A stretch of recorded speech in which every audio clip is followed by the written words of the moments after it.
Hello, everyone. Thanks for giving us your time today for VR Download. I'm Ian Hamilton in New York, joined by David Heaney in London as we discuss the next steps in personal computing.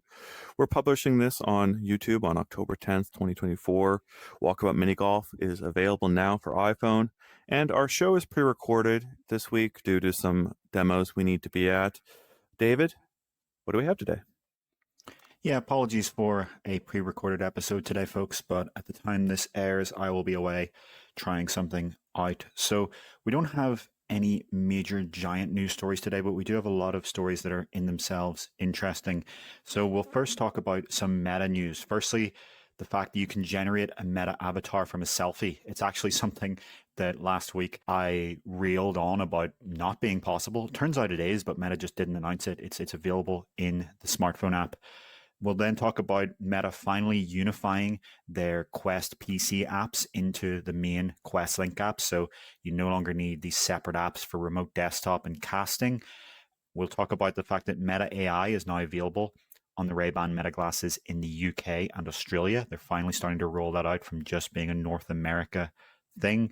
We will talk about the Godot engine and some improvements they've been making recently to VR and mixed reality, really gunning to be a viable Unity competitor in this space. We will talk about Sightful canceling Spacetop, which was going to be the screenless laptop with built-in Xreal glasses, and instead they're pivoting to releasing a Windows workspace AR software for your own Xreal Air 2 Ultra glasses. We will then talk about Spacetop, the screenless AR laptop. It is cancelled, and instead they're going to make software for using your Xreal glasses connected to your Windows laptop. Then we'll have some take twos. So these are two products that Ian and I have both tried in the past, and then the other has now tried them recently. So that's Immersed Visor, which I tried at their event in Texas. Recently, after MetaConnect, Ian was able to try Immersed Visor. Then Snap Spectacles, which Ian was able to try in the US, and now I was recently able to try in London. So you'll get the other side of each of our takes for those pieces of hardware. We will finish off by talking about Apple. Firstly, that they hosted a cozy WWDC, a private event for visionOS developers, which indicates that they are still very much so interested in seeding the visionOS developer ecosystem. We will talk about Apple's Vision Products Group chief retiring. So what that might mean for the future strategy. You know, the chief is changing. That can mean huge things for the direction a company wants to take. And finally, we will talk about Submerged, the first Apple immersive video scripted short film, which Ian was able to try. So we'll talk about its significance, and you'll get some of Ian's impressions there. Yeah, cool lineup today. I'm excited to have our second take section there because we've got such different viewpoints to get across to our audience, and it's really neat to be able to provide both of our viewpoints on both of those products now, even though they're we're still going to have to keep covering it on an ongoing basis. This first one with the meta section and the fact that you can generate a new meta avatar from a selfie. I noticed Don Hopper on our staff here was having a heck of a time trying to get a good avatar out of the in-VR avatar editing tool, and then he immediately used this tool to take the selfie and got a much better result that he was very, very happy with. Do you see that happening out there more generally, David, or what do you see going on with this tool? Yeah, so this concept isn't new. Facebook Spaces, the Rift social app that they had back in 2017, actually did exactly this to generate your avatar. So the same company was doing this many years ago, and competitors do this already. The Ready Player Me avatar system allows you to generate an avatar from a selfie. It has done for years now, and you can even import those avatars into VR chat. Here's a former UploadVR editor using this tool and actually arguably getting better results than what the people have been showing with the new meta avatar system Selfie. So this isn't new, but the reason we're starting with this is that last week I went on maybe a 30-second rant about how it's crazy that this wasn't a thing. It turns out it is, as the commenters informed us. Meta just didn't announce it, and the reason we didn't spot it is because it only happens when you're creating a new avatar, not when you're converting your old one, not when you're editing your new one. You only see the prompt for this if you go in and create a new one.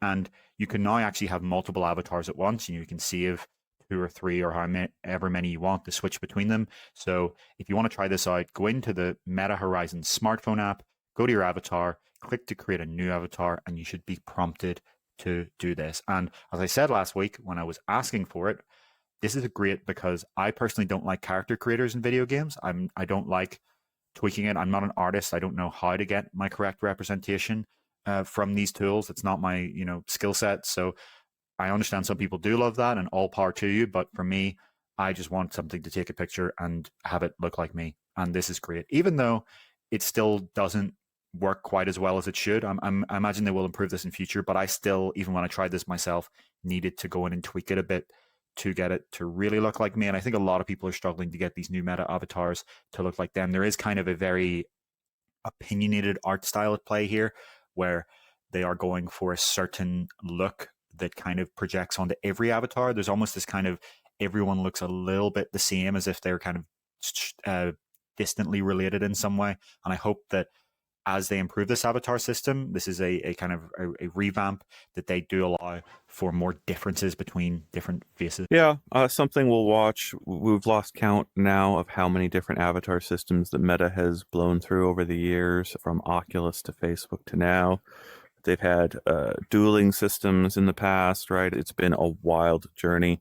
I know our audience is going to be very, very excited for when we switch over to these avatars. I think we all got to convince David a little bit together that it's a big moment for our audience, because we're gonna have to announce it or do something special for our audience, because I saw someone compare it to a face reveal. This tendency on YouTube channels to launch a YouTube channel that's completely like private or anonymous, and then over time to reveal who you are behind your social media personality.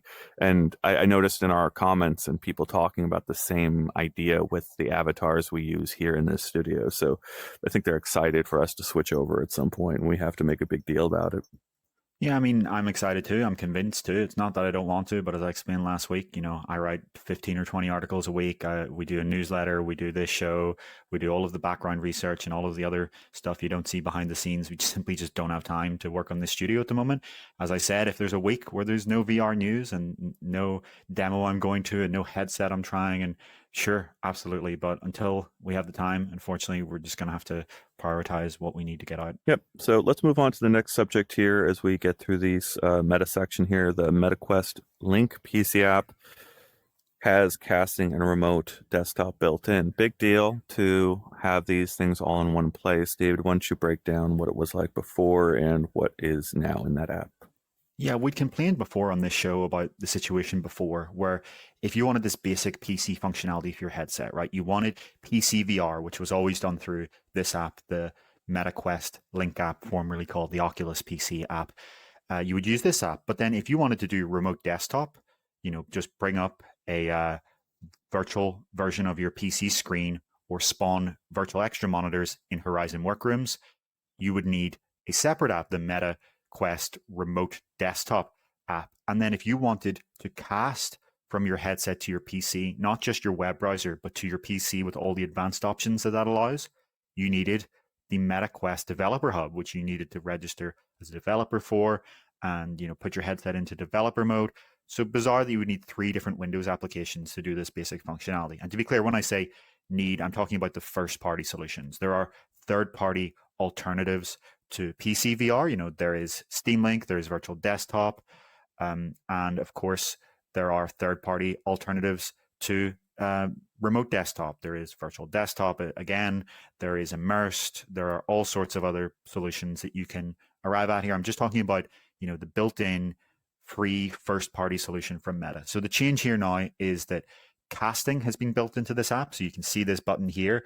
You can now cast straight into this app from your headset. And to be clear, we're not talking about while you're using Link. We're talking about you're playing a standalone app or game on your headset, and you just want to cast the view to the headset like you would your TV. To your PC like you would a TV. And then remote desktop as well. So that remote display app that you can now have open as a 2D app, meaning that I can open it right now in here. I can be viewing my PC from in here. That no longer needs this separately updating application. So this is basic stuff to not have to have duplicate software. Pico has this very nicely. Pico has all-in-one software that does this. This was a long time coming. The big thing that isn't here is casting 2.0 with its cinematic mode. So we've talked many times on this show about how the best thing about the Meta Quest Developer Hub, Windows and Mac app, is that you can do this cinematic casting mode where it tells the headset to render more than you can actually see so that it can do uncropped widescreen. So the view that you see in each eye is square. And normally if you go to widescreen, it just crops it. So you're actually missing the top and bottom of the view. But with this cinematic mode, the headset renders more so that it can actually expand widescreen outwards from your view. That's what we see a lot of developers doing. If you saw that recent Metro Awakening gameplay footage on Quest 3, they were using cinematic mode. I think Arizona Sunshine 2's gameplay trailer was using cinematic mode. Developers are using this because it looks so much better than cropped widescreen in every way. And that's what we don't see yet in MetaQuest Link. When that arrives in MetaQuest Link, assuming it will, I don't think the majority of Quest owners will need the MetaQuest Developer Hub app anymore. Yeah, I was going to ask about the Developer Hub app and whether you think it's going to go away or it's going to get folded in, or whether it's always going to be parallel. I think into it's the going future. to.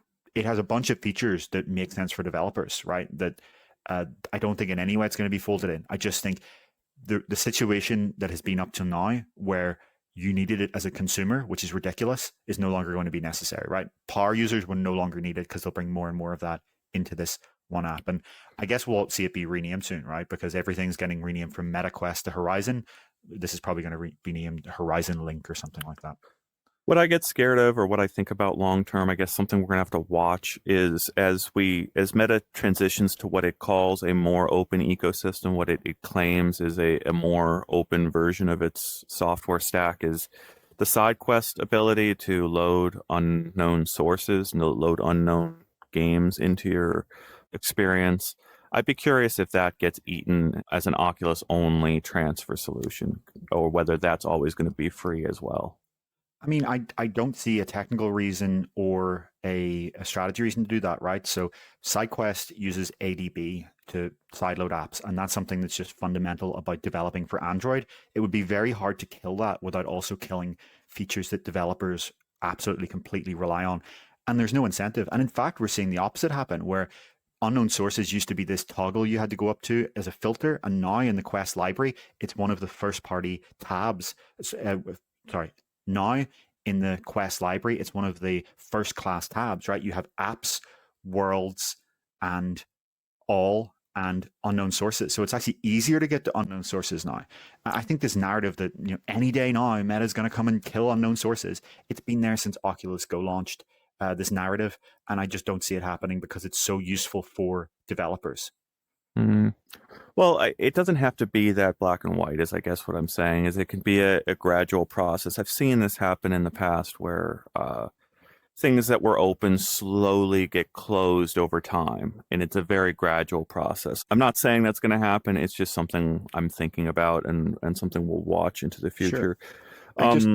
I Yeah, just go think ahead. the opposite is happening because not only that, now you actually get icons for unknown sources. So it used to be that unknown sources, this kind of ugly default thing. So we're actually seeing very, very gradual, the opposite, where unknown sources are becoming more and more integrated into the OS and more allowed. And so I just don't see any evidence of Meta wanting to change that at all.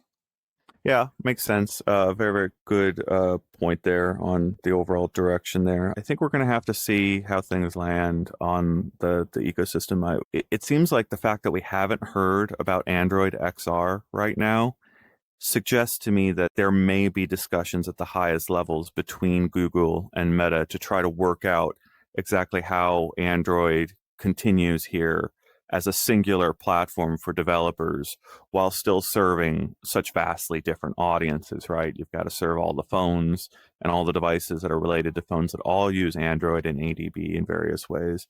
And then you've got to also have VR headsets that use it too. And how these companies negotiate that and make that work long term is something we're going to watch. My understanding there is that Samsung's hardware keeps getting delayed and Google doesn't want to announce the OS before the headset, right? It's how do you announce a spatial computing operating system without the headset that it's first going to run on? That would be a very strange and bizarre announcement. So until Samsung hardware is ready, yeah, it's possible that the longer that takes, the more that Google is thinking, is this the right strategy? But it seems hard to imagine some solution between Google and Meta here, right? These fundamentally, each company wants to be the core platform layer. They don't want to give that up to another company. And without some sort of merger of Meta and Google, which is obviously completely ridiculous, I don't see this somehow being resolved. Well, I mean, I think that's exactly why like some merger of the two companies is such a fascinating. Like, I get it, you're right, and we're hearing that the U.S. government is looking at ideas of breaking up companies. We've seen the action that was its effort to acquire Supernatural a little while ago, and the opening of app stores, right? So to open up to third parties and have other app stores available to you. So like it's you want to go really crazy, you could imagine Meta putting an app store on Google phones, right? On Android phones that is completely unrelated to VR. To your point about bringing up Samsung, you brought up Samsung to this. Can you imagine Samsung going back and forth to Meta and Google and saying, come on, pony up something better. Come up with a better deal for me to have me carry your app store in this and not the competing app store? Because that's ultimately like in Samsung's defense, right? If they could have access to both the entire Quest store and the entire Google Play Store, Samsung has a winner there that trounces what anybody else can provide. But you would have to get the two mightiest software companies in the space that aren't Apple to agree on terms in order for that to be your platform. Yeah, I think the issue there is that that's not hugely different from what Meta wants, which is that their Horizon store serves all of the immersive content and that Google's Play Store serves the 2D apps and then they work together. But the problem seems to be that Google wants both. It wants to be the 2D app provider and it wants to have the equivalent of the Horizon store, a section of the Play Store, an extension of the Play Store, whatever you want to call it, that also serves the immersive apps. So from Samsung's perspective, that would be great, sure, but that's not what Google wants, and that's not why Google is building a fundamental platform. And there's still huge issues in that, whose account do you sign in with to set up your headset? Do you sign into a Google account or a Meta account? At the end of the day, Google wants you to sign into a Google account. Meta wants you to sign into a Meta account. They want to be the platform layer. And I do wonder if Samsung eventually, if Android XR were to not work out, and it's far, far, far too early to speculate about that. We really don't know. And I think a lot of people are underestimating the kind of competition that Samsung and Google could bring to this space if hypothetically it doesn't work out in the same way that Windows Phone didn't work out. There is a future where eventually Samsung moves over to Horizon OS, just as we saw, Nokia and some other makers originally went for Windows Phone, and then eventually, today they are Android makers. We're gaming out entire discussions that are happening behind closed doors in what two email threads that are probably happening between the lawyers and the executives at one of these companies and the lawyers and the executives at another company, and they're sending emails back that are very carefully worded every couple of days to try to work this out. But this is very on I think this is very likely what is happening. I think there's some version of this that is going on behind closed doors as they try to work this out, because yeah, you just described it so clearly there that Meta and Samsung both essentially want the same things here, and they're both to the detriment of Google's 30% and its lockdown of this market that it's had for so many years with Google Play. And it's like, to my eyes, Samsung and Meta have a lot of strength to negotiate from and tell Google what they need to do for them. But so does Google, right? Because I think if Samsung is trying to build something that's more akin to an Apple Vision Pro competitor, something that is more focused on having your existing flat screen 2D apps in a spatial computing workspace, then the Google Play Store is more valuable than the Meta Horizon Store, right? The Meta Horizon Store has a bunch of games and immersive experiences, but gaming is nowhere near as big as just general flat screen computing, right? Gaming, we have to remember, is still, PlayStation and Xbox are still like 100 million or so people, maybe 200 million. But if you talk about how many people just use tablets and smartphones and PCs, that's billions. So I do think in some ways Google actually, from a content perspective, does have the more valuable part here. It's just that if you look at Meta's strategy from affordable hardware, from immersive content, maybe in the longer term they have a better proposition, but people are really undervaluing what Google has here. Yeah, so I would just want to throw out the other theory that I put out there on Twitter that if you take a step back from the market here and throw out the terminology wars that I'm railing against and we're trying not to get into, you have Apple shipping a very high-end VR headset with incredible pass-through AR capabilities, a $3,500 headset that kind of indicates to the rest of the market, we're choosing to focus here at the high end of VR displays, and we're going to move out from there, maybe down from below $3,500, but maybe up, is my theory, that you could actually get a varifocal or crazy headset that's $5,000. But the high-end technologies that Apple built into that headset, reverse pass-through on the outside, persona avatars for face-to-face, one-to-one communication. Those are the two ones that really stick out in my mind as costing all that extra money to put into the Apple Vision Pro, as well as the things that were just, those were in research labs from Meta and shown at like conferences like SIGGRAPH, where they're showing ideas and concepts that they would love to achieve 5 years down the line, but Apple went and shipped right now. They shipped it as quickly as they could. And those things are still the things that Meta, Google, Samsung all need to come together and figure out, how do we answer this? In addition to the other one, OLED displays with great movies to watch on OLED displays. That is, again, uniquely what Samsung can bring to market from its place as the leading display maker in the world. And you think about all of those things, right?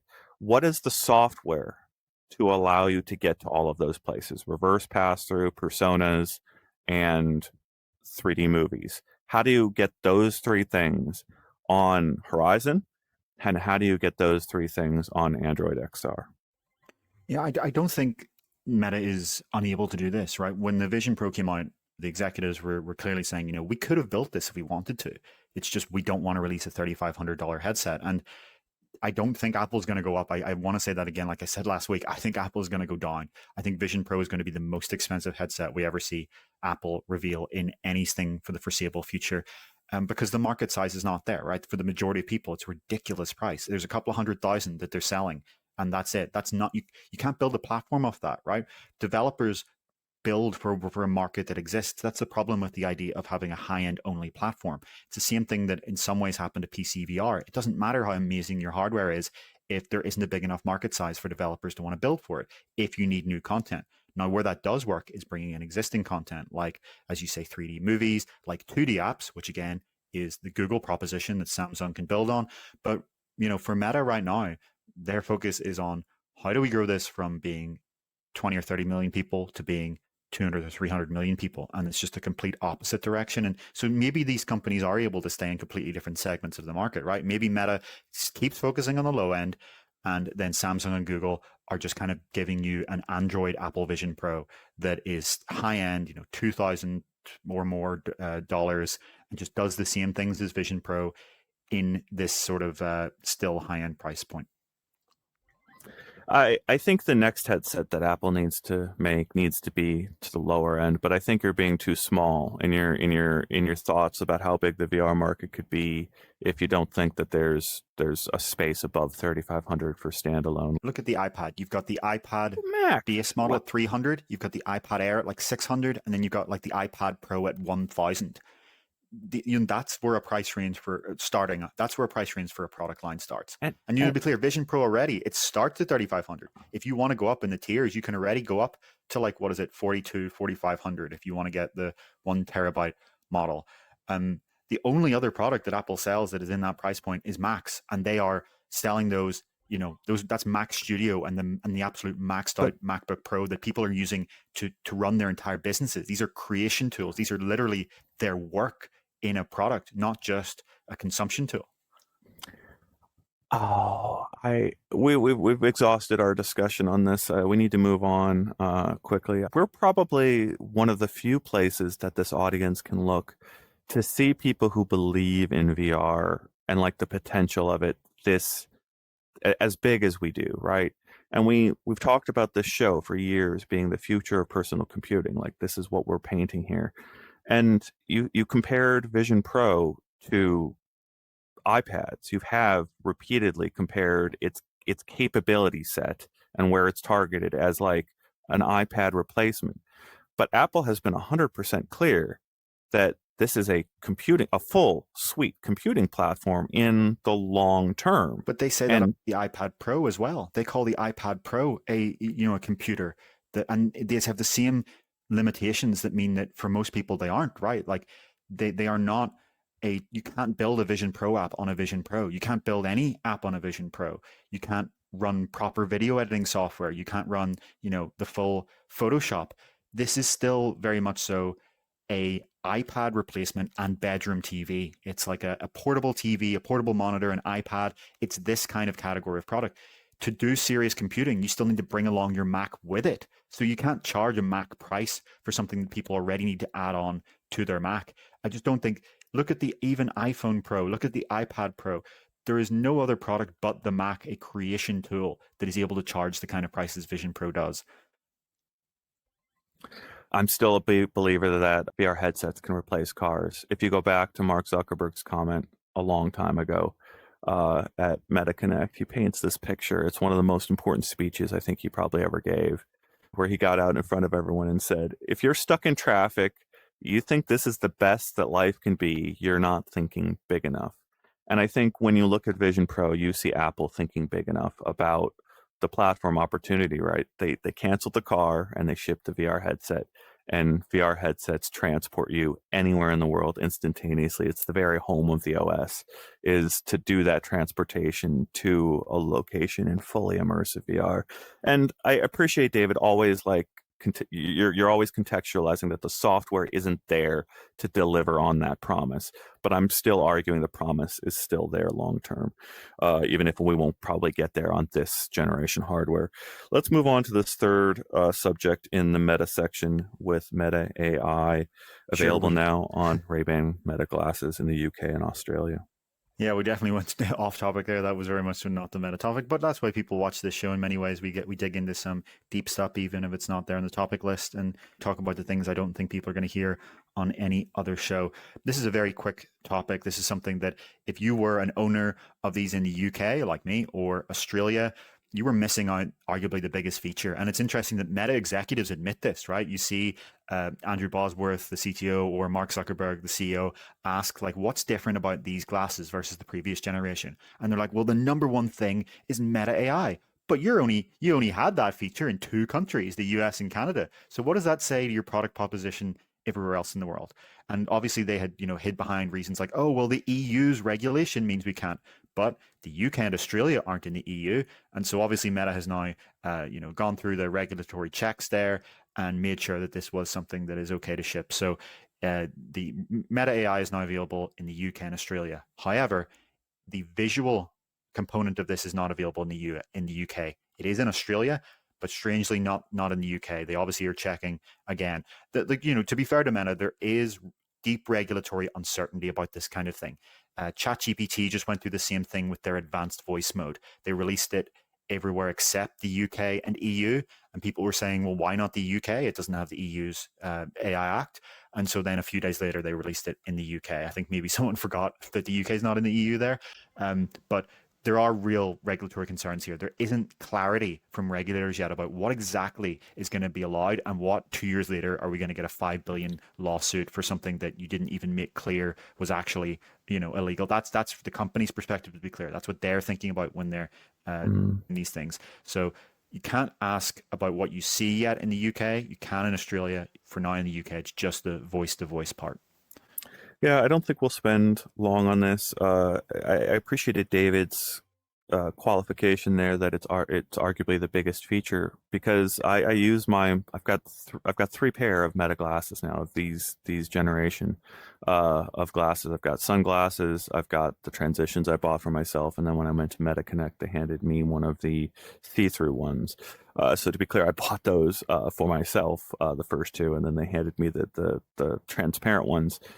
And I keep the AI off on all of them. I don't want Meta to analyze all of my photos and videos. It's a line in the sand for me that I really don't want to But what go about just the across. voice part? You don't Yeah, have to. You can opt out of the voice part being trained. yeah, that's interesting. I might look into that, but it was the visual imagery that I didn't want Hmm. to all go through Meta servers and to be analyzed. And I don't feel that's fair to the people who are being analyzed in the photos and videos. Like I'm taking recordings for myself and I'm making a decision about what I want to publish and where. And Meta's taking that decision away from me if I let them analyze all of my content on their servers. And I don't, that's the line. I draw that line right here. So I appreciate you kind of pointing out, like, what does this look like in a couple of years? Because, like, I think there's a fair segment of people out there in the audience. I don't think it's most of them, but I think a lot of people probably not a lot of people, but some people keep the AI off. And I think some people feel the discomfort that I'm describing happening with these glasses, where you're recording strangers and they may not realize you're recording them. And how exactly, like, how does that last over the course of a year using these glasses? Do you stop using them more because you start feeling more uncomfortable over time? Or do you just rip the Band-Aid off and start recording everywhere and give a middle finger to anyone that's annoyed? Yeah, it's an interesting trade there. I guess for me, the pushback I usually give to this is that for me, I find that the term privacy in the digital space gets conflated between what does another human being see and what does a machine see. So I do understand the concern that if human reviewers are looking at this sort of thing to label it, then that's a concern for me. But in scenarios where it's just, a machine is seeing these, it's self-supervised learning, some AI model is seeing an image. I personally don't care at this point. Maybe in 40 years when they're self-aware, I might care. That's a philosophical debate. But Um, so if you go into the Meta app, they put the not now dialogue in there for some of this stuff. And I think that's the discomfort I'm discussing. Like your consent is your consent is guaranteed in the future is the implication by the button not now. And that's like a really annoying thing to see in your software ecosystem is the implication that we're going to get your consent later. We're just, not going to get it right now. I guess their argument there would be that over time, Meta AI will become more useful, and it did last week, right? They've already started to roll out some of the stuff they talked about at Connect. We briefly talked about it on the episode Kyle was on when we went over Connect. So the first software updates there are making Meta AI do things. It's not just asking, how much does an average elephant weigh or some silly question like that. It's actually doing things for you in the real world. One of those is incredibly simple set timers. It's something that Alexa and Siri and Google have been doing for 10 years. But some of the others are a bit more advanced, right? So you can ask it to remember things. So if you just parked, you look at your car and the bay number is there, and you just say, "Hey Meta, remember where I parked." And then you come out later and you say, "Hey Meta, where did I park?" And it contextually can say, from seeing the number on the parking space, it'll say, "Oh, you parked at parking space, 257." That was the example that Meta gave. There's other ones like, just remind me that I'm low on milk. And then earlier, what did I ask you to remind me? And, remind that you were low on milk. Or you can do it visually. You remember that I want to buy this later. That's kind of useful. The other one I found be quite useful that I tested already is voice messages on WhatsApp and Messenger. You can send and receive voice messages now. Useful functionality, as well as being able to scan QR codes and call phone numbers in the real world. So if you pick up a flyer or a menu, or you look at a billboard that has a phone number, you just say like, "Hey Meta, call that number," or "Hey Meta, scan this QR code," and that kind of activates. So their argument here is going to be that over time, this thing becomes more agentic. It's able to do more things for you without having to take your phone out of your pocket. The idea is, how many things today do you do by actively taking your phone out of your pocket, swiping up, going into an app and doing a functionality that is very frictionful, takes sometimes seconds or minutes out of your day? How much of that can you say, "Hey Meta," and get that done on the glasses? That's going to be their argument there for not now. Yeah, not now. I appreciate that discussion here. I hope our commenters are really responding to it, because I think we're calling out with that button and the overall trend. I think I'm putting labels on some discomfort out there amongst people who are buying these devices.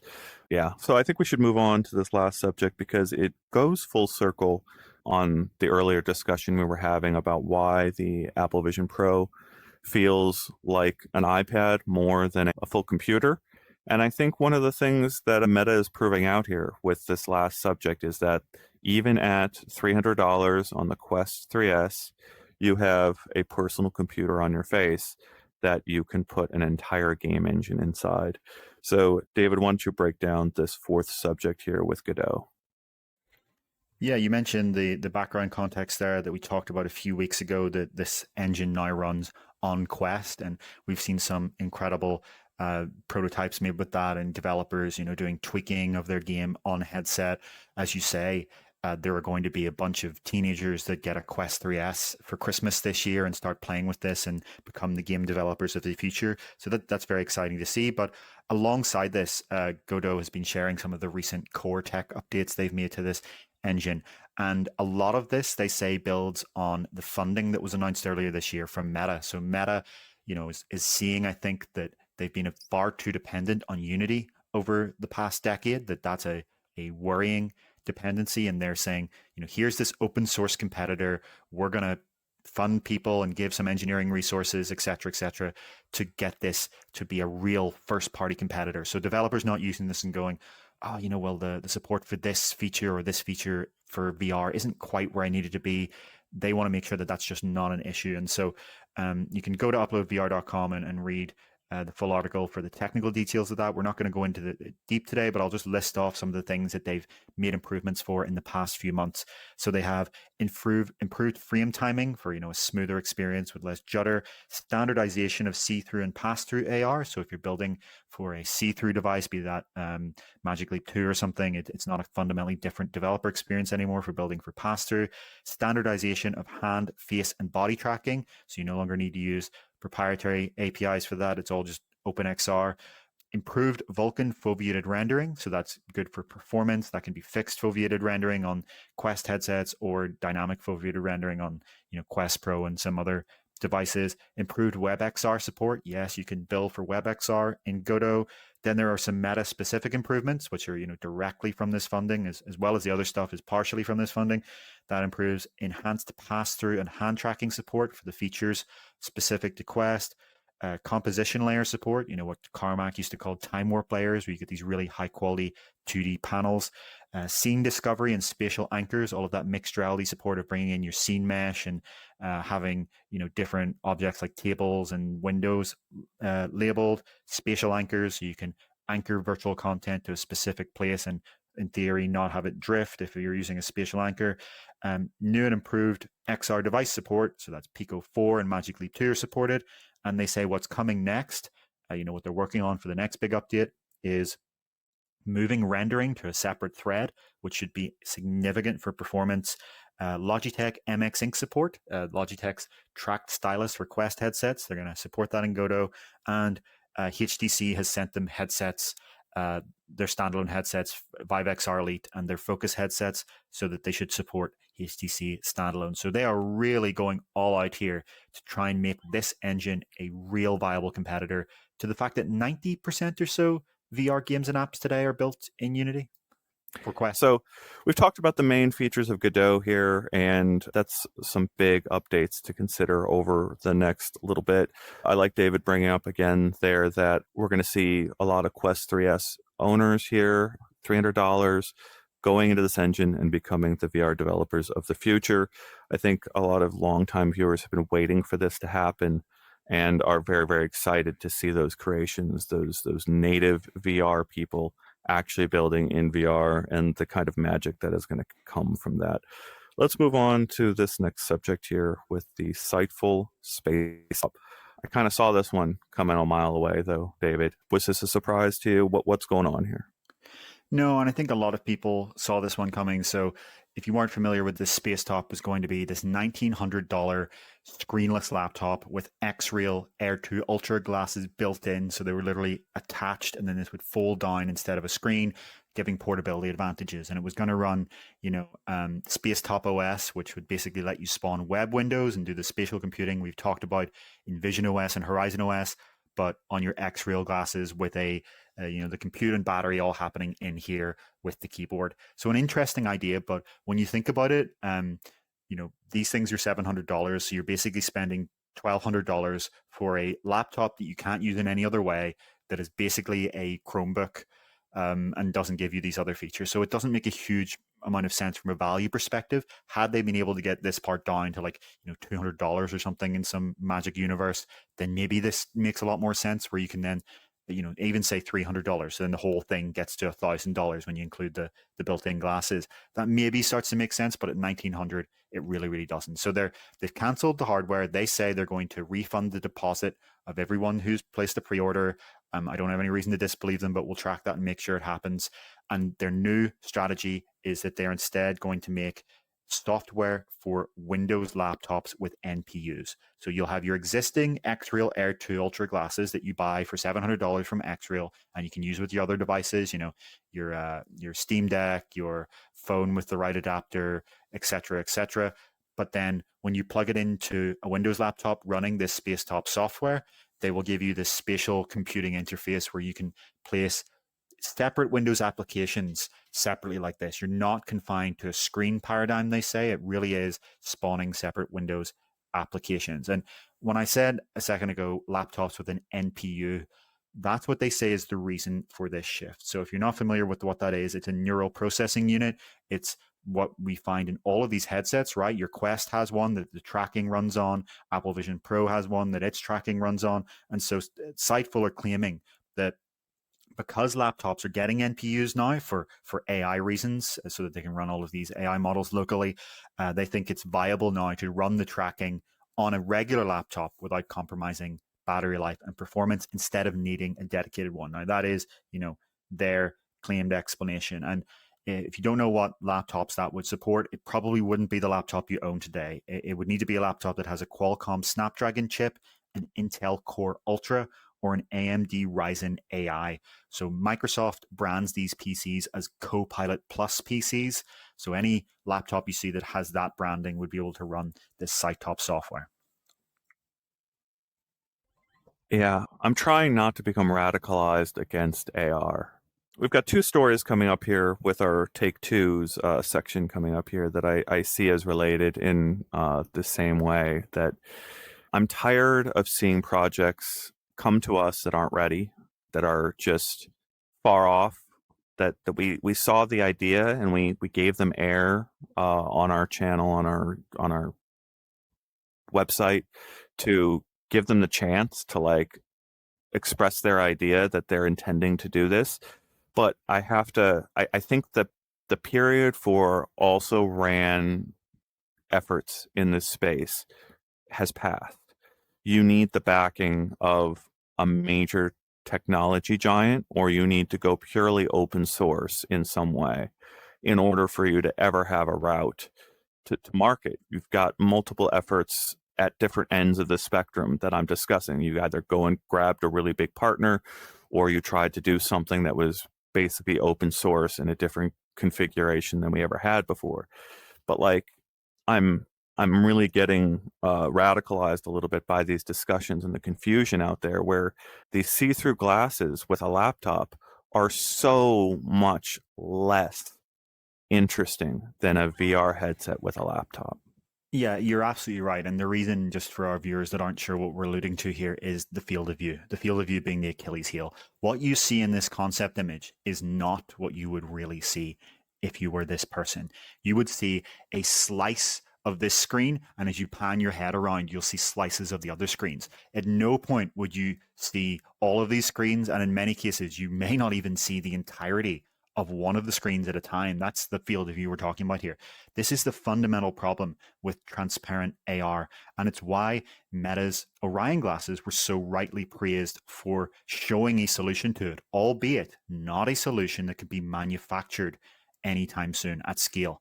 So we are still very much so in this era where, as Ian's alluding to, if you want to use a opaque headset with pass-through cameras, whether you call that a XR headset, a VR headset, a mixed reality headset, the terminology doesn't massively matter here. What matters is that delivers a field of view where you actually could see the majority of these monitors at the same time. And yes, that gives you today a greatly reduced fidelity of the real world around you, right? You get a lower pass-through quality than what you get from seeing through real glass. But over time, we expect that to dramatically change. We expect pass-through to get better and better throughout the decade and eventually get to the point where you are fine with the, by that point, slightly reduced quality of the real world versus the massively improved field of view and quality of the digital objects you're seeing. One of the things I've been doing here with my crazy HDMI link setup is I routed my phone into my iPad, which is positioned next to me, quite like you've got your tablet here. And the advantage there is I get a nice big screen representing my iPhone in mixed reality. So I could be in the home space of the Quest and look over and see my phone notifications and see whatever's happening on my phone on a nice big screen here that I wouldn't be able to make out if it was just a really little itty bitty one on my phone, on my actual hand.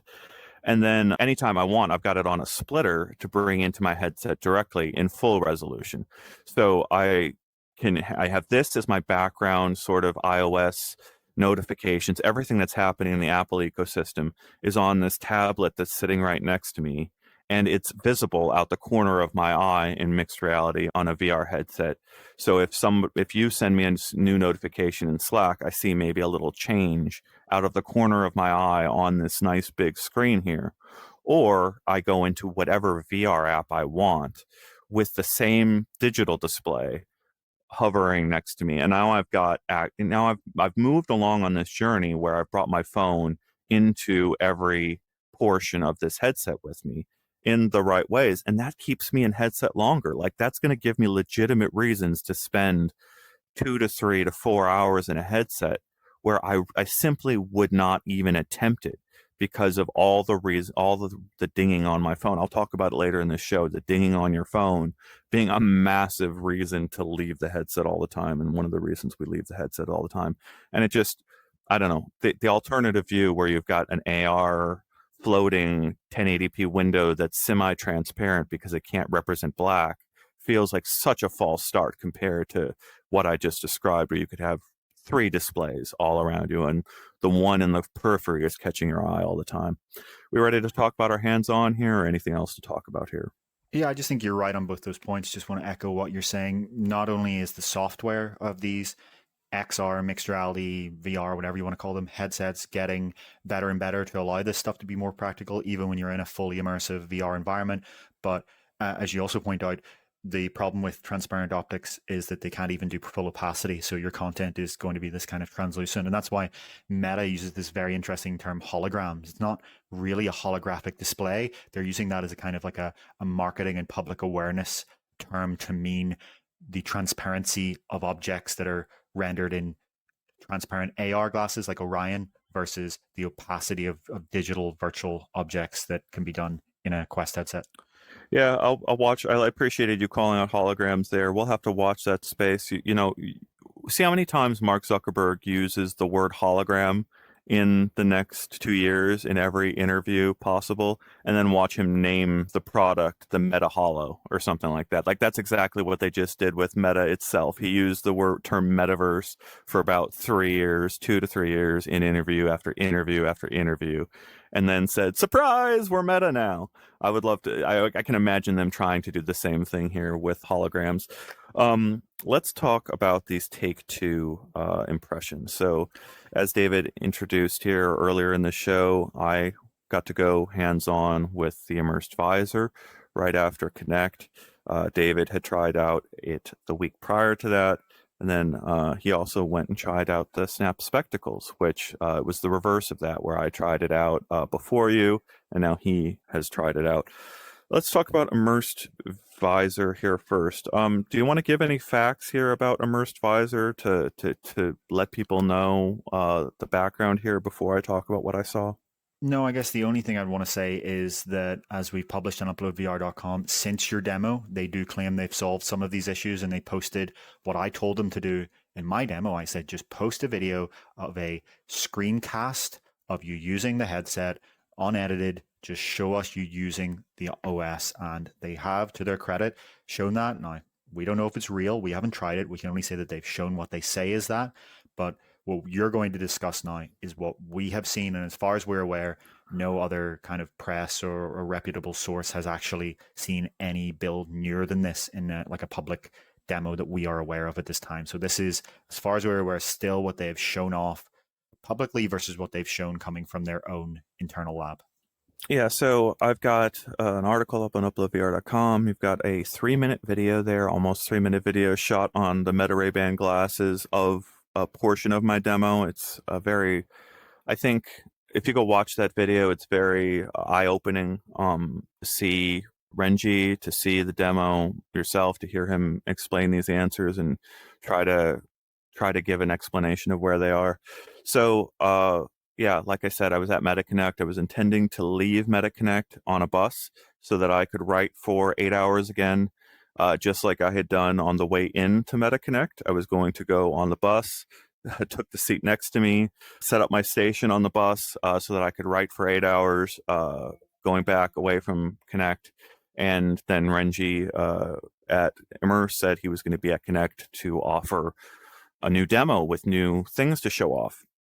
And so I changed my plans, got approval to get a plane ticket, walked to a coffee shop, Starbucks, where he was set up next to the hotel that Meta had recommended a stay at Palo Alto, and then put this headset on my head and recorded videos. They recorded me the entire time that I was in headset. I was recorded on video on a stand as they were filming. And so I also recorded as much as I could of this demo. And you can see my Judge Dredd frowny face here, which I practiced because I saw you do the Judge Dredd frowny face a week prior. There's David Heaney's Judge Dredd frowny face. And when you've got a camera on you and these devs are looking for quotes out of your mouth to post up and clip out in various ways, it's not the same kind of demo, right? Like, it's a different sort of thing. And so I was, very serious here, trying to get some answers. And I asked Renji a number of questions that I didn't even convey in my little write-up. I asked him about crypto. I asked him about blocking people on their Discords and YouTube, because I see that in our comments. I asked him all those hard questions. I asked him whether they're paying their employees. And you can go see his answer to that question on my hands-on report. I put this on, turn from here to here, and as I'm turning from right to left, the left side of the field of view here is filling in as I'm looking at it. So I'm looking in here and I'm seeing the rendering pop in a good second after I look at it. That was my initial impression of first putting this on. Pull this off, and he starts cooling it down. He points out that it had been in high use for the hour prior to me. Said it had gotten really hot being used prior to me actually putting it on my head. Said it was his mistake that he let it be used that way. And so I quiz him with question after question as he's got the Frappuccino in his hand and he's cooling the headset down. I put it back on. It was cooler. Performance seemed a little improved for things like pass-through, but critically, I pulled up a desktop inside this experience, and when I first used his software to launch the desktop, it launched on my face. The desktop launched horizontally right here, so it launched as a window directly cutting through my face, essentially. And then I had to go to the menu and tell it to put it over there. So then I had this super wide display over there. And I could see a full super wide desktop, but there wasn't anything readable on it. There wasn't enough resolution put through this system to make out text in any way, shape, or form. Like I couldn't read a paragraph in this particular arrangement, and that's not good. Like that is ultimately what this product pitches to be. That's what we need to see to suggest that this is going to be ready in any reasonable time frame for buyers. And until we see that, we're like, that's the next demo that we're being like, we need to see. Renji in the article said that they were going to show. So this was nice. He said it was at 60 frames per second. It felt really slow. Said that they're going to try to show us foveated rendering at 90 hertz in the next demo.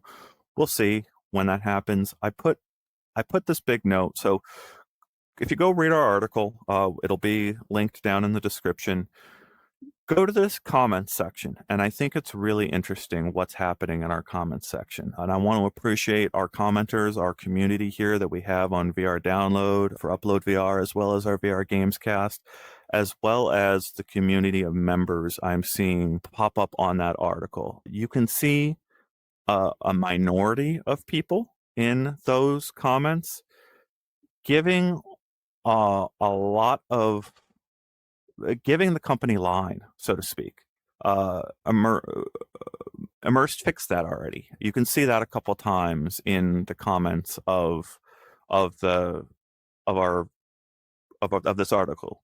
But that's the minority. If you go and read the vast majority of those comments from our members, from the community, from our longtime readers, they are starting to act like, well, why are you so confident this is going to do, like, it's going to deliver? Now, this is the uncomfortable balance that we are going to constantly strike here at UploadVR. We have given Immersed a long time to deliver these demos to us. They had every opportunity. They invited David Heaney from across a continent. He flew across an ocean to their demo to see what they had to show. And it was what barely functional was what we put in the headline. I would describe this as semi-functional, not there where it needs to be for a pre-order. I wouldn't pre-order. I wouldn't back this, and that's our official recommendation. We cannot recommend pre-ordering this until we see more, and that is all we can do as a publication. That's all the warning we can provide to the people who are putting their hard-earned money into this. And, like, if you're one of those people who's on the other side of this going, I believe in the underdog, I'm going to throw my money into this pot and believe in the underdog, good luck to you. Good luck to you on your journey. I wish you the best.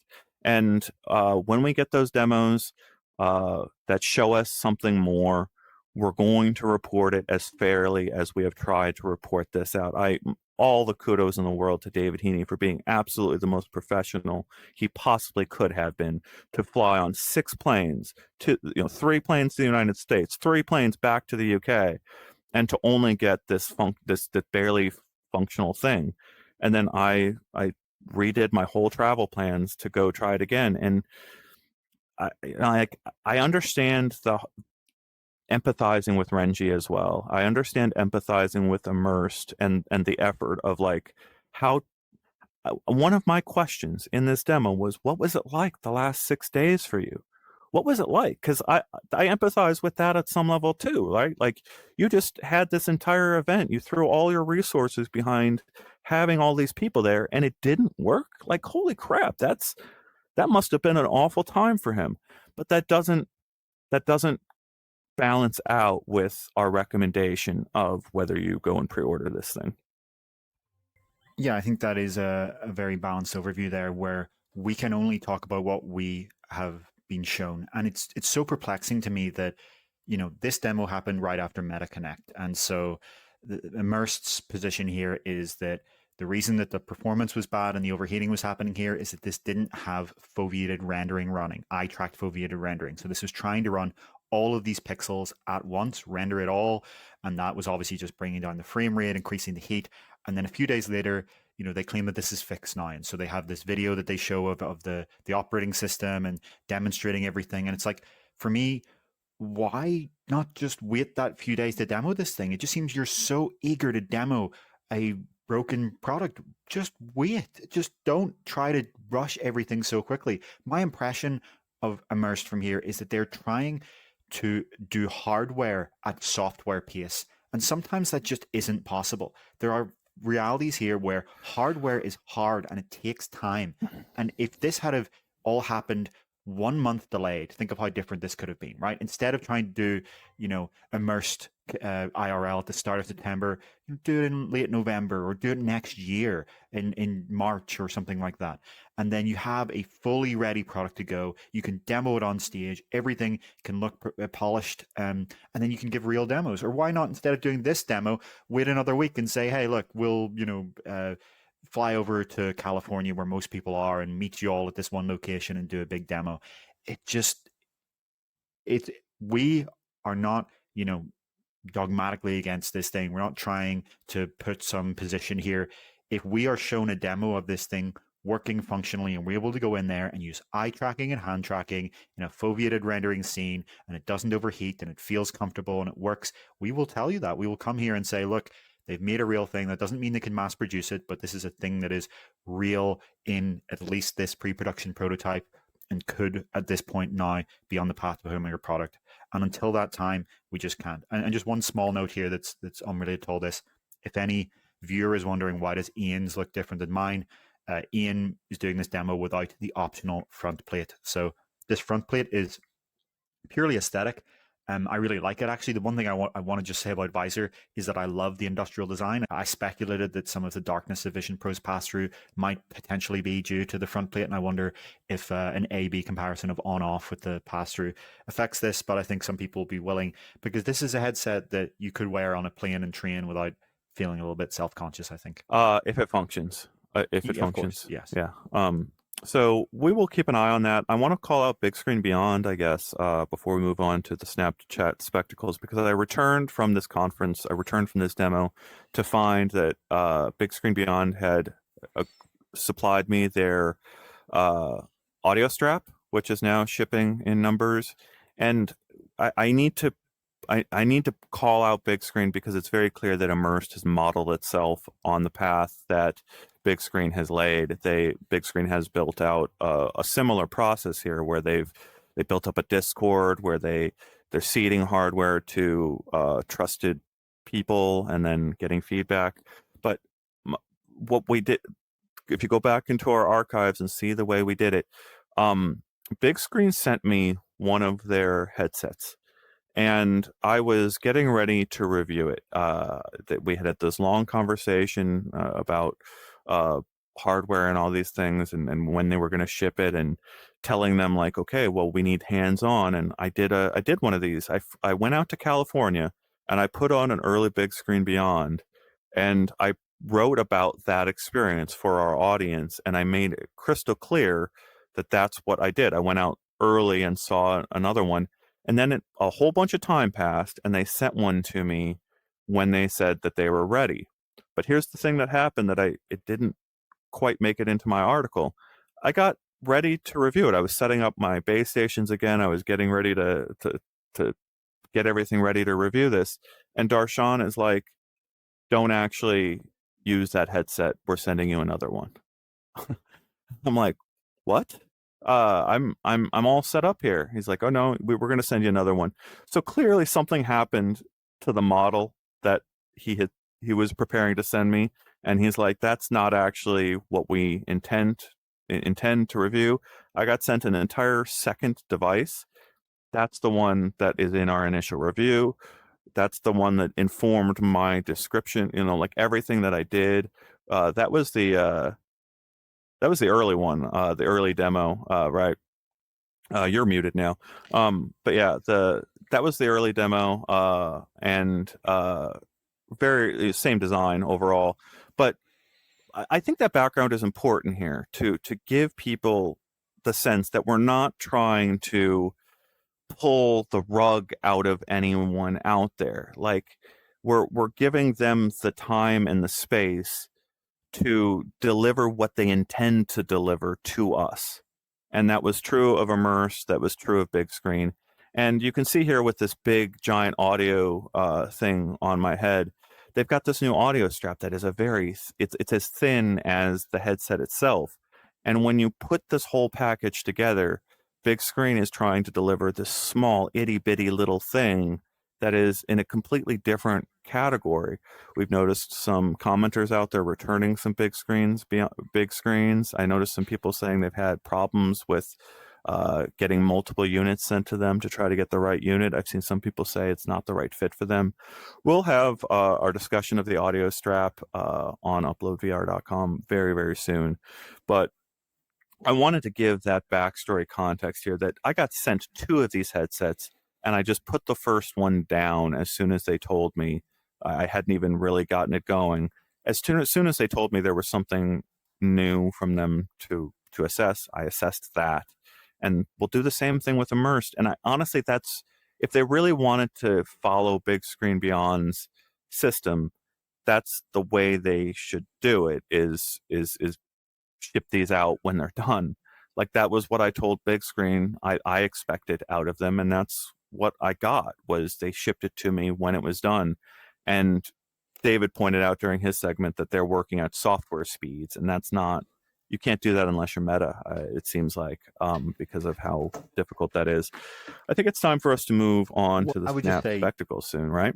yeah, we'll talk about that. But even Meta, you say even Meta. No, I mean, Quest 2 and 3, these are products that are 3-4 years in the working until they get out there. One of the things that struck me about Renji's presentation at Immersed IRL is that he said this out loud, which is so bizarre. He was like, so all of these experts and partners are telling me this is going to take 36 months. And I said, no, I want to do it in 12 months or something along those lines. I may have got the numbers slightly wrong.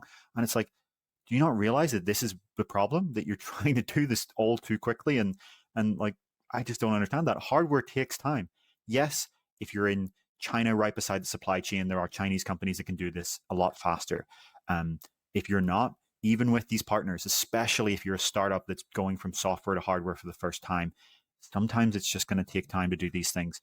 And it's much better from a PR perspective and an end product perspective to get it right. But we'll see. I'm very, very keen to try the next demo of Immersed Visor.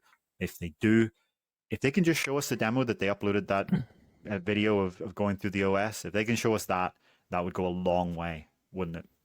Yeah, and we appreciate our commenters. I want to finish that segment off of just I've really appreciated the comments. If you see the amount of nuance we're trying to insert into this discussion, the ability to empathize while still trying to be real about your money that you're going to be putting into these ideas, go leave a comment on the UploadVR.com article. Let us know. It's let us know where you are on this and speak up a little bit, because you're letting other people speak up and sort of structure the conversation if you don't. So I just want to make that pitch out there. And now I'm very excited to talk about this next subject with David's take 2 of the Snapchat Spectacles. So I got to see these a couple weeks ago. I talked about Peridot quite a lot in my hands-on. This was an eye-opening experience for me to show me that field of view, 46 degrees, I think is what Snapchat is saying that its spectacles are. And to see that field of view fully frame AR content inside the headset, and then also to have this ability to like look away from the content and still know where the content is because of the dotted line that's going off to it over there. Those were all eye-opening things to convince me that you can actually have an AR operating system that's very, very different from VR and also compelling in different ways. Now we get to hear David either disagree with me or agree with me. David, what were your thoughts? Yeah, I think it's more complicated than just agreeing or disagreeing. I think your impressions were very focused on one application, and all you talk about there is not OS level. This idea of like a dotted line, it's still within this field of view. Now, I'll just come right out and say it from the start, because this is the fundamental problem at play here. The field of view is still not good enough. It's not better than HoloLens 2 or Magic Leap. It's similar to what you get in Xreal. It's the same old field of view that's been holding back transparent AR for the past, almost 10 years now. It's in a form factor that's better, but I still, personally, I didn't find this thing comfortable. I found that it was actually bigger and bulkier than I thought. In real life, it looks bigger and bulkier than it does in pictures.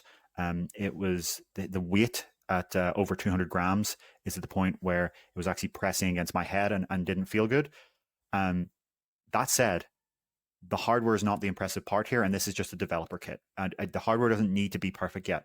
What I was really, really impressed by, and go into my article, which should be up in the next 24 hours or so for more details on this, is the software. I think Snap has the right approach to the software stack here, even if I wasn't particularly impressed by their hardware quite yet. I think what they're doing here, we've talked a lot about on this show how in visionOS, the shared space is the application. It's the one giant app that you're in that allows you to do all this multitasking and have everything work together in a way that doesn't feel completely disjointed. And Snap has taken that same approach into AR glasses, where this thing doesn't run apps, it runs lenses. And the core application logic and engine behind all that is one giant app that's always running. And then the lenses are these lightweight experiences that load in. So you may say, oh, that's kind of esoteric. What's the real advantage? One of the advantages is that you launch an app on this thing, and despite this thing having a tiny fraction of the computing power of something like a Quest headset, they load pretty much instantaneously, 1 to 5 seconds at most. You can load in any application. The other advantage is that anything can easily be multiplayer without any friction. So you can make experiences that work multiplayer by default. And in fact, any experience, you can bring up the Spectacles phone app and spectate what the person is seeing. So here's the experience here of co-location. And if you've used something like Demio or anything like this co-located in a Quest, you'll realize how radically different this is. I start up an app on my Spectacles, a lens, I should say, that involves a co-located game. The other person in the main menu of their Spectacles sees this little item showing nearby games with a little badge pop up to 1. They click that and they see that my game is there nearby. They tap on it and they're loaded straight in. They're told to walk over to my initial position so that they can do the calibration. And, depending on what kind of environment you're in, that'll take anywhere from like 1 to 5 seconds, where they just line up the tracking spaces. And then boom, that's it. You've taken a couple of seconds, 1 or 2 taps from the menu.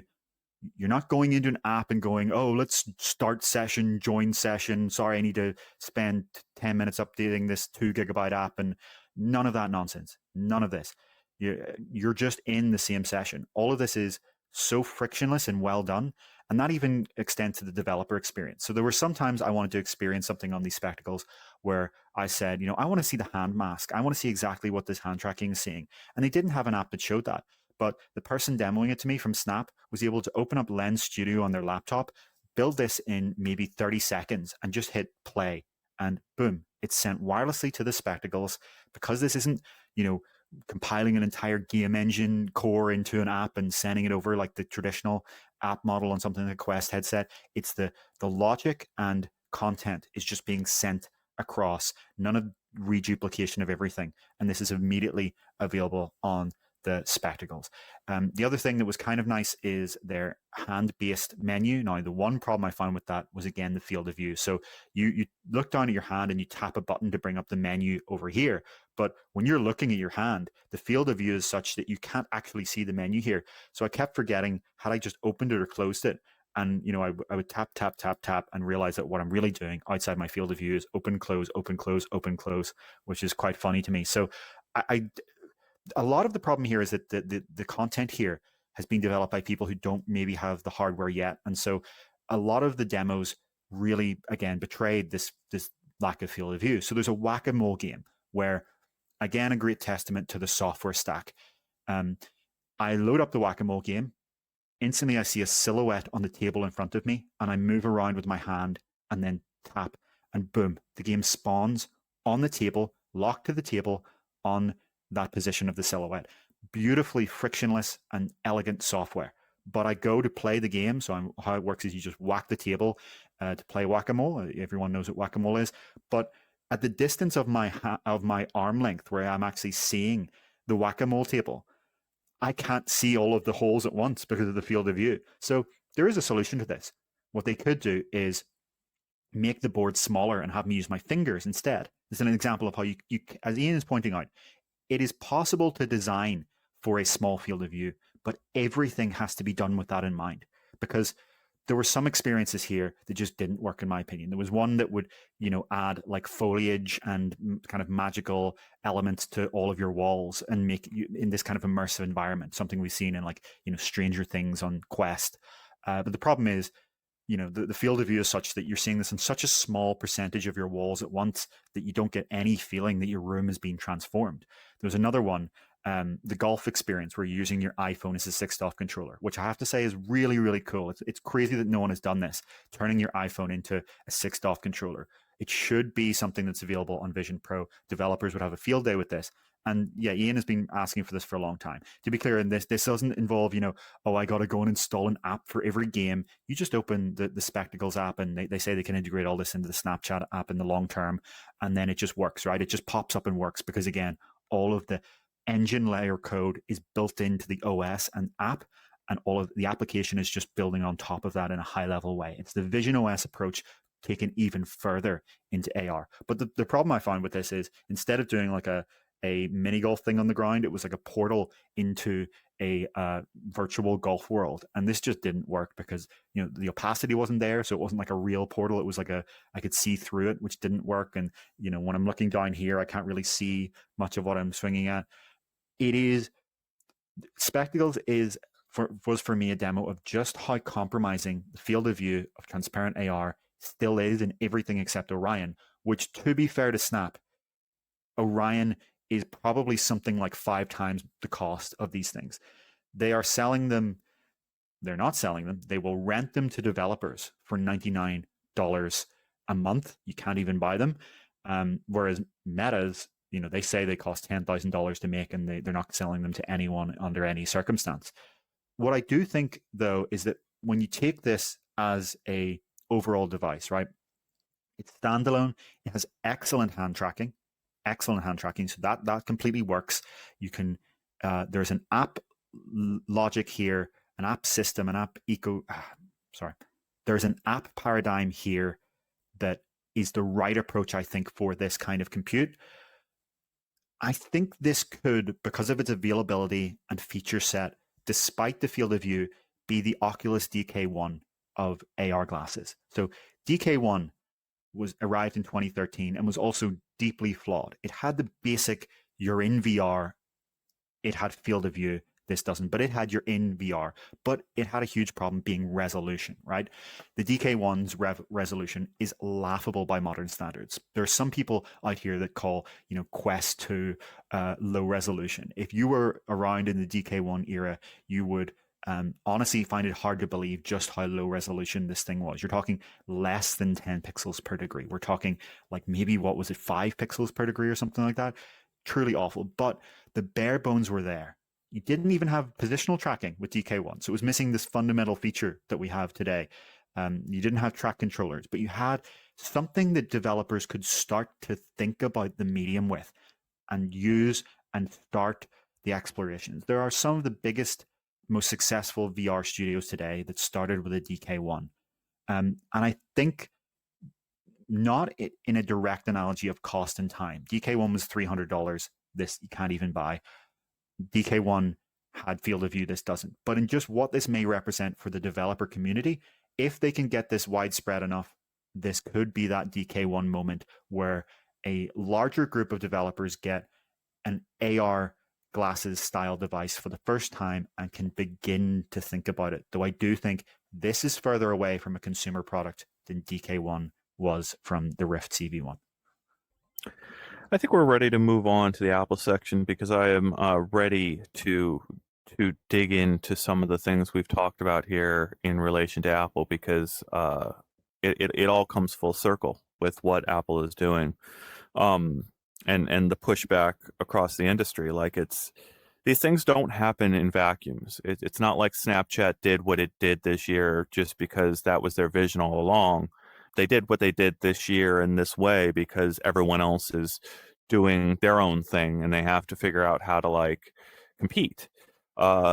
Same is true of Meta and why they announced Orion right now. Like, if you imagine Meta sending out an Orion to an executive or the head of a team at Disney, and you imagine the Snapchat sending us a Snapchat Spectacles kit to the team at Disney. And the team at Disney has to decide, what do we build? Do we build for the Snapchat Spectacles right now? Or do we build for the Orion glasses and get a funding deal with Meta and build it for 3 years out into the future, right? Like, that's the kind of gamesmanship that's happening right now behind the scenes. They're trying to lure in the best developers who have the resources to go build these things that will actually keep you in the headset. And I was just going to say, ILM X Lab are building Star Wars content for Snapchat Spectacles. Lego has also partnered with them. And I think obviously Niantic, as you talked about, are partners. So they do have those big companies working on content for the eventual consumer product. I want to be just crystal clear that these spectacles are a developer kit, and it's not that this will someday become a consumer product. That will be a future version of the hardware that is eventually sold to consumers.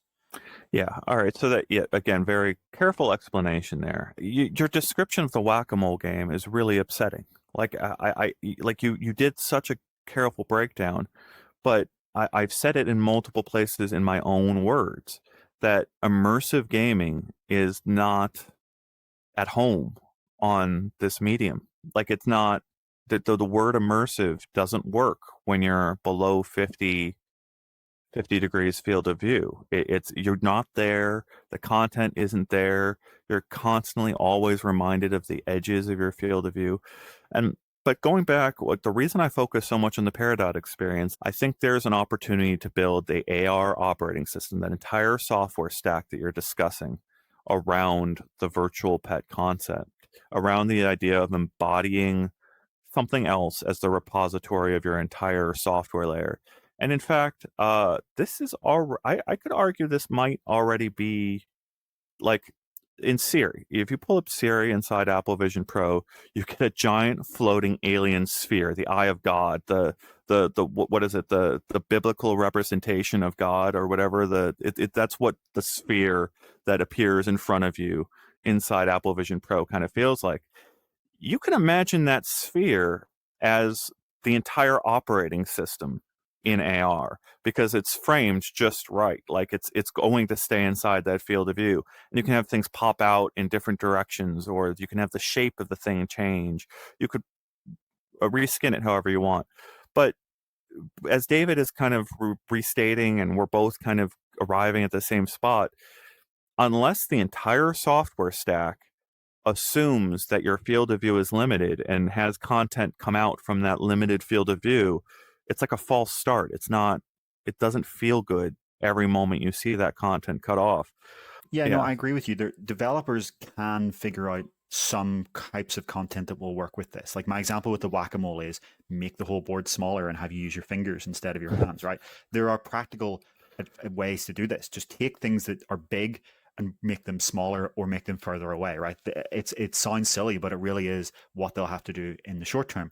The problem may be, is it worth building for this short term when, by the early 2030s or so, we probably will have the first AR glasses arrive with the kind of field of view that doesn't make this necessary anymore. We may see something like Orion arrive as a product in the 2030s. And are you building for, the late 2020s where this is going to be a problem, or are you building for the 2030s where it may not be anymore? Yeah, and I love that. All right, so going back to my software explanation and the teams that David said that they're working with, Niantic, we've had premieres on the VR Gamescast. We've had it on our website. Niantic showed off some of their video with HelloDot running on Quest, so some of the features they're building in mixed reality for Quest. Pokemon Go is $1 billion, like, it generates billions of dollars. It's a huge, huge money-making enterprise.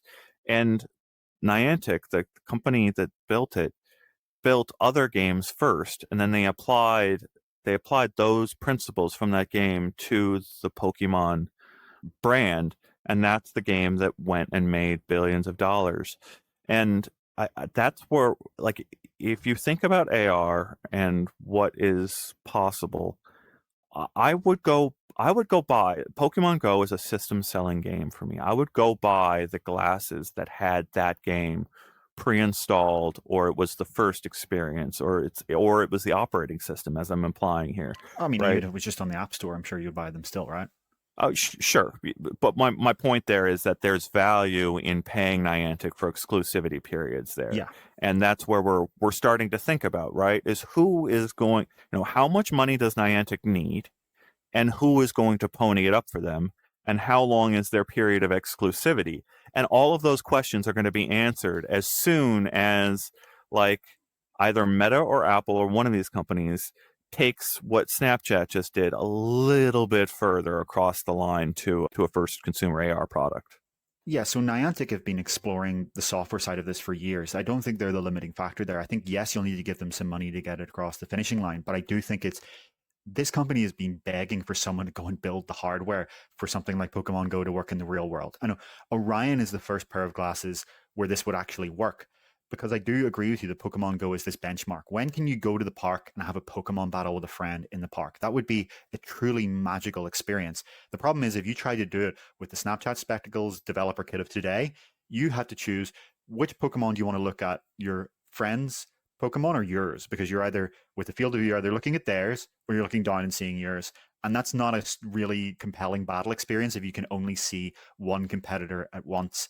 There are obviously other issues that make this impractical today, but that is why, we've been quite realistic about Orion, and we've been, pointing out, look, please realize this thing is not the product. The product that Meta will release will have an inferior field of view to this thing. This is, as in Meta's own words, a time capsule of the future. This is where they want to get to eventually. But it is right to be excited about that future, because it will arrive eventually, right? We don't think it's going to arrive in the late 2020s in this show. We think it's going to be in the 2030s, but it still will arrive. And that will be a magical moment when you finally do have a transparent AR device you can wear in the park that has the field of view to see both Pokemon at once. So, David, I think we'll have it in the 2020s, but it'll be in a VR headset. Okay, yeah. So this is an interesting debate in itself, right? At what point do you want to wear a mixed reality headset outside in a park? I think it'll need to be an open periphery design, like we saw with something like Quest Pro. Probably, something where it's a lot slimmer and lighter, obviously, but I could see it happening with an open periphery design in areas that have good weather, because the last thing you want to do in the UK is do something like that, where as soon as it starts raining, you've just destroyed your, $1,500 headset, because it's going to take a long time before these things are water resistant. So that is, weather and practicalities like this do matter, right? The Meta Ray-Ban glasses are water resistant IPX5 or something. I'm not sure the exact rating, but the point is that you can have them in the rain. I've had them in the ocean before. It's fine. They'll survive. If you put your Quest 3 in the ocean, it's going to die pretty quickly, right? These are real practical concerns, right? Well, so you had previously raised the prospect of a Vision Pro potentially shipping without built-in audio, which could be such a critical component of making it more water resistant, right? Like if you separate the audio into a separate product that's water resistant, then you don't have to worry about that. Those extra holes. So to be clear, I don't think a future Vision Pro. I said it may one day be the case that when enough AirPods support Vision headsets, that maybe they release a much cheaper one that doesn't even have audio, so you just have to have AirPods. I'm not saying it's going to happen anytime soon. I'm just saying it may happen one day. But I don't think that's the issue here. The Apple Watch already has speakers, and it has this clever way of like pushing out the water from the speakers. That's solvable. I think it just comes down to like the big problem with making a headset water resistant is the cooling system. So these headsets have vents on them intentionally so that they can push out the hot air so that they don't overheat within 15 minutes and then they're unusable as a product. To make something like that water resistant, you can't have cooling vents, because if it's a vent that air can get out of, it's a vent that water can get into, and that's going directly into the electronics. This is I don't think, unless you get a fanless headset, which is like what we're trying to see happen with these glasses, which means that you reduce the compute envelope by like 10x, it's not going to happen. There are real concerns. I don't think we're going to see a opaque mixed reality headset style device that can go out in the rain for quite a long time. All right. Well, I'll put that into the claim claim folder. I'll file that one into the claim folder, and you can put all the other claims in here, the 2020s, the 2030s claims here, as we think about this. But let's get into this Apple section real quick. I think, David, we could probably have you break down the visionOS developer article and the products group article back to back, I think, pretty quickly, since they're kind of minor news in the grand scheme of things, and then we can get into the final subject, which I'm going to bring full circle back to this in a really important way, I think. Sure, yeah, these are just two pieces of news you want to cover, but we don't want to go into detail because there's not much to say.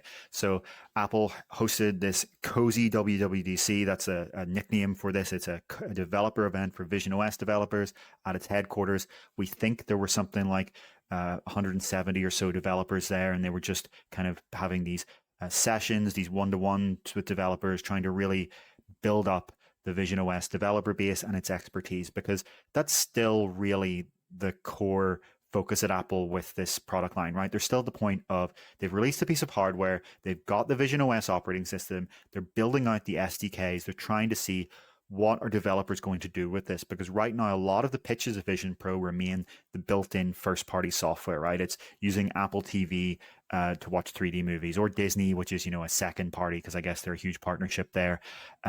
They want to build eventually an ecosystem here. It's something that was never actually happened for the Apple Watch. They originally wanted the Apple Watch to have an app ecosystem. And sure, there are some apps on your watch, but you're not spending serious money on watch apps.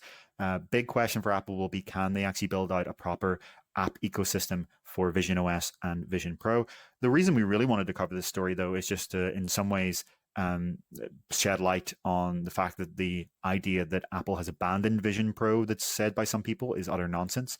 Not only did they, as we talked about last month, redesign the iPhone 16 to have the cameras be vertical so it could take spatial video when you flip it to the side. They also are, doing these developer sessions, reaching out. This is a focus of this company still, and we're still in the earliest days of vision headsets. Now, talking about that brings us nicely into our next quick story that we're going to cover, which could be a lot more significant than it sounds, a shift in leadership. Apple's Vision Products Group, the group within the company that is working on Vision Pro and future Vision headsets, and of course visionOS, Dan Riccio, is retiring. He is going to leave Apple after a very, very long time. He's been there since 1998. He arrived very soon after Steve Jobs' return, serving as VP of Product Design. He was heavily involved in the iMac, the iPod, the iPhone, and the iPad. Then in 2012, he became Apple's Senior Vice President of Hardware Engineering, so joining the executive team of I think 12 people. During that time, he oversaw the launch of Apple Watch, iPad Pro, AirPods, HomePod, and the first Apple Silicon Macs. Then back in 2021, he moved to a then unnamed role. Everyone was wondering, what on earth is he working on?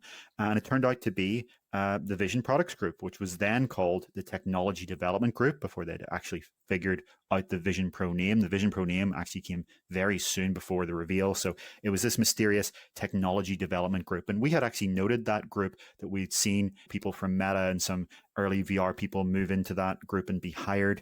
And that oversaw Vision Pro's transition from a research project to a real product. And contrary to Apple's typical way of doing things, where you have like a software department, a hardware department, a services department, this group is actually mostly self-contained. They have their own versions of Apple's larger groups.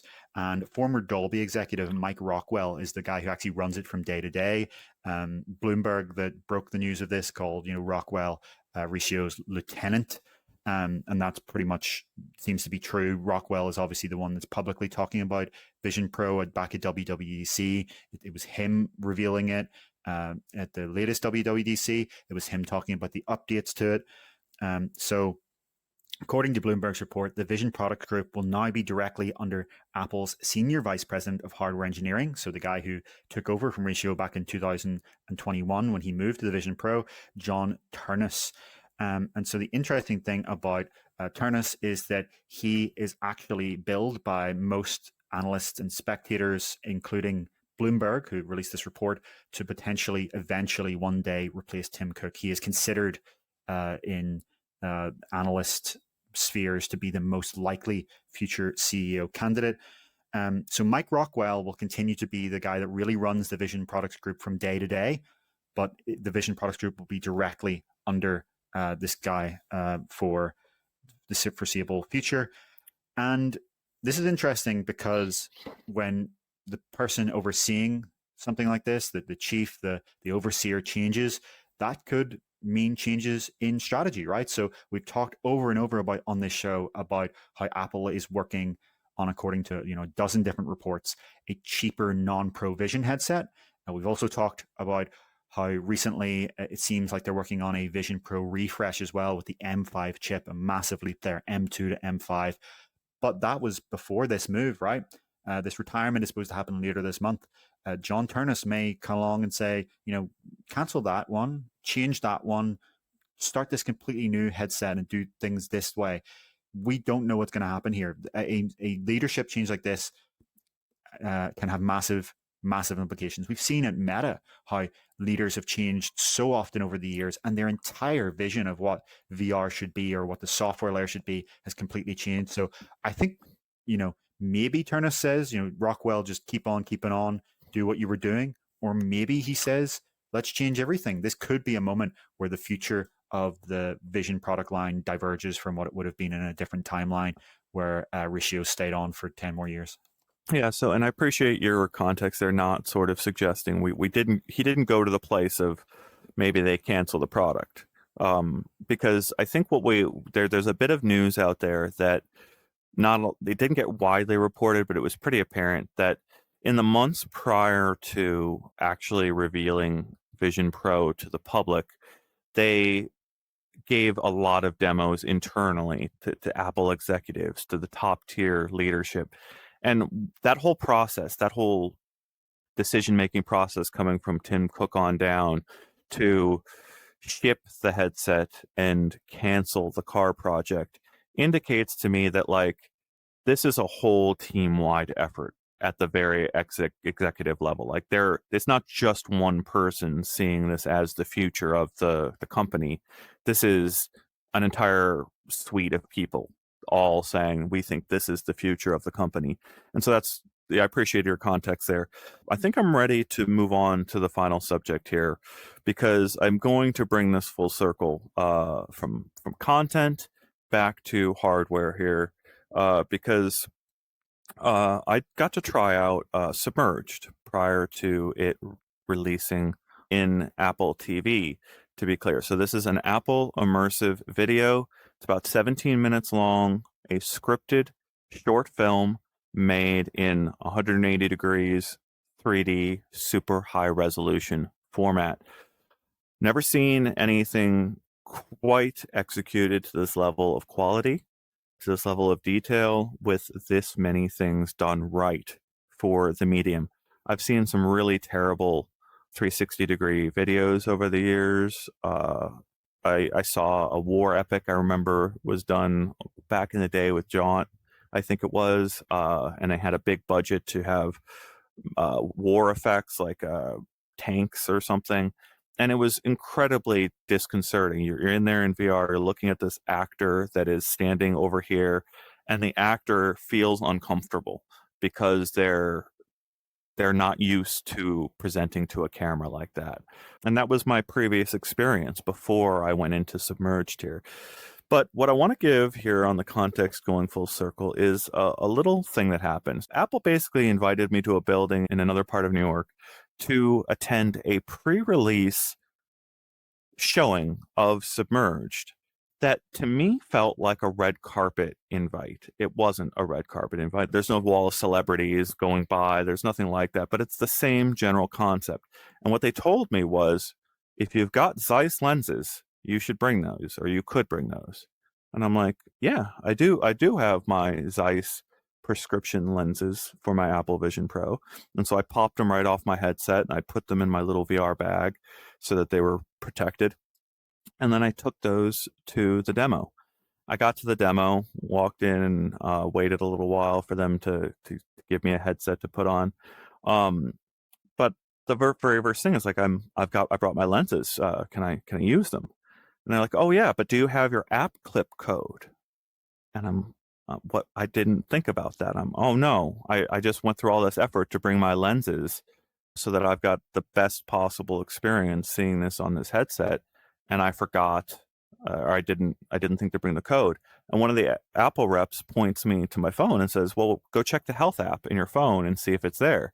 And sure enough, I go and find it in the Health app, and it's still there. There's a little QR code type thing. It's not a QR code; it's Apple's rendition of it, and it's there with my prescription inside of them. Like, okay, cool. I did have that. So I lay that out on the table in front of me, my iPhone, flat out, put on the headset. And then the very first thing is the headset adjusts to my eyes. The lenses separate to where my eyes are positioned. And then I looked at the QR code. I held up my phone and I put it in front of the headset to show my code to the headset and have that little bit extra. It recognized that prescription and synced it up perfectly to my eyes. So 1-to-1, the best possible visual experience I have at home. This was a fascinating experience because there's software layers that deny me from being able to do the same kind of reporting at home that I was doing here at Apple's event, right? DRM would stop me from capturing video of this thing. They sent me What If pre-release, and I was able to capture video of that and show that experience to a lot of our viewers out there because that DRM layer wasn't there. Well, I had to go to an actual event, and it's like weird to do that, but it was also eye-opening to be able to take a piece of hardware from home, a small piece of hardware from home, and attach that to another piece of hardware and just get the same exact experience.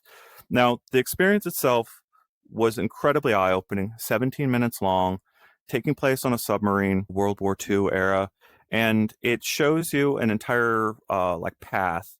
The director here of this experience did some really clever new sorts of things all together on this experience. This is an OLED display, an Apple. What that meant was that the director of this film had control that typical movie theater directors do not have over the presentation of the material. This director knew that this was going to be displaying on true black display. This director knew it was going to be an Apple immersive video in super wide format. So there's things where he made the depth of field really, really thin. And so you're looking at every pore on a person's face and just studying his face because it's presented exactly like your scale is, right? It's presented human scale right in front of me. And I'm studying a person as if they're standing right in front of me. And then the name of the experience and the overall pitch of the experience, Submerged. About halfway through this experience, the camera starts to tilt, and it tilts more and more on each subsequent shot. But the director never, or at least except for a couple scenes where he's trying to get you to look at certain things, he's not moving the cameras when he's doing the tilting. What he's doing is each shot has been planned out to show the tilt a little bit more. And you have to rethink of how you're going to make your movie that way in order for it to be comfortable in a VR headset. And with Submerged, they accomplished that.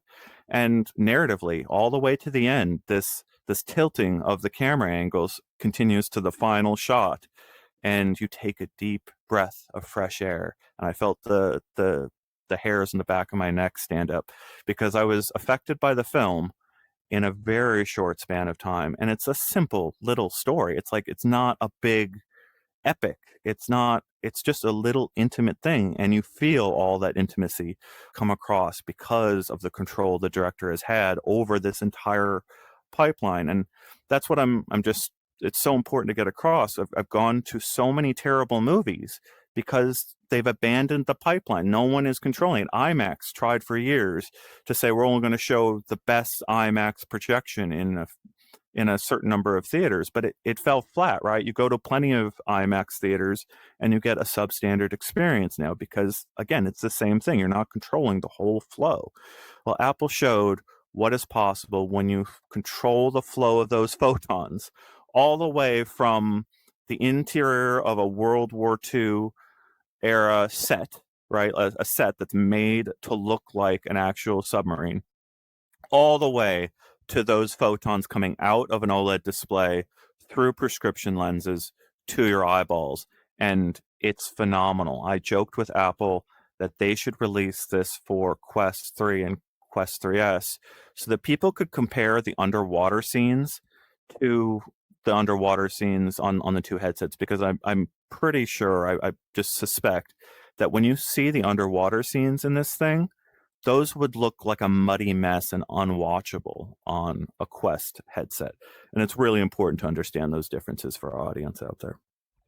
Yeah, and to be clear, you're talking about LCD there of the Quest headsets that would make that compromise. But in a non-joking way, I do think there is a possible future here where we do see Apple Immersive Video on other headsets, perhaps not Quest because of the real, very much real rivalry there between Apple and Meta, but perhaps maybe on Google's XR platform someday, because we've seen Apple become a services company in recent years that does spread its services onto other devices, right? You've got Apple TV, which is what this all comes from, runs today on Android TV and Fire TV, I'm pretty sure, and Android phones and things like that. And Apple Music is on Android phones, is what I was trying to say, and other platforms. Apple Music is even on the web now. I think Apple Maps is even available on the web, so you don't need to have an Apple device anymore to use in certain circumstances. So I could see them eventually bringing this stuff out if they're putting all this content investment in and they still have their hardware install base be quite low. But as you say, the real